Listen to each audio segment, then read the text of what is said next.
मेरा नाम ताहिर रशीद है। एक्सीडेंट बेसिकली ये खनेतर के पास ही हुआ है।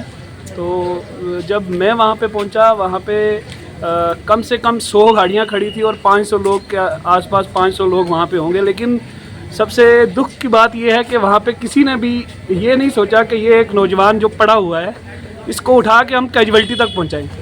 तो जब मैं गया हूँ, मैंने उस सारी गाड़ियों से मैंने अपनी गाड़ी टर्न किया। फिर जब मैंने बोला यार मेरी गाड़ी में रख, वो सारे कह रहे थे नहीं पुलिस आएगी तो कुछ होगा।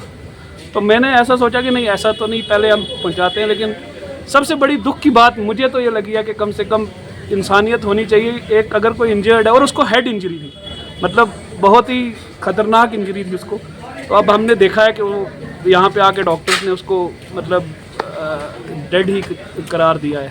मतलब ये तो ऊपर वाले के हाथ में होती है, अल्लाह ताला के हाथ में है। लेकिन अगर 10-15 मिनट अगर ये वहाँ पे रहा है तो कम से कम उसको 10-15 मिनट में वो यहाँ पहुँच सकता था, क्योंकि खनेतर इतना दूर नहीं है कि वो 15 मिनट में यहाँ ना पहुँचाया जा सके। तो शायद कुछ हो सकता था। तो एक मुझे ऐसा याद है कि शायद SSP साहब थे कोई, जिन्हों की एक वीडियो मैंने देखी थी कि अगर ऐसा कुछ हो जाता है तो आप ये वेट ना करें कि पुलिस आएगी और फिर हम कोई भी इस पर एक्शन करेंगे। आप कम से कम उसको हॉस्पिटल पहुंचाएं, उसके बाद जो भी कार्रवाई होगी वो होती रहेगी। वहाँ पे गाड़ी वहीं खड़ी है जिसके साथ इसका कोलैप्स हुआ है, सब कुछ वहीं है। लेकिन शायद इसकी जान बच जाती अगर ये 15 मिनट पहले आ जाता। था ये मुझे बाद में पता चला कि ये मेरे ही गाँव का रहने वाला था, ये कलाई का रहने वाला है।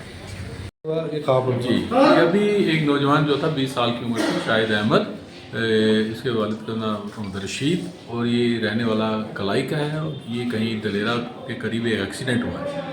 कोई बड़ी गाड़ी थी जो शायद जो सुनने में आया कि सुरनकोट की तरफ जा रही थी, तो ये बाइक पे था। तो हमारे पास जब मैं पहुंचा तो ये वॉज ब्रॉट डेड।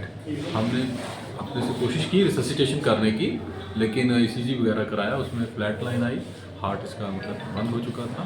तो जो आधा घंटा हमने लिया है तो उससे यही जाहिर हुआ कि इसकी इंजरी इस नोयत की थी कि ये शायद वहीं पे बहुत हो चुका था।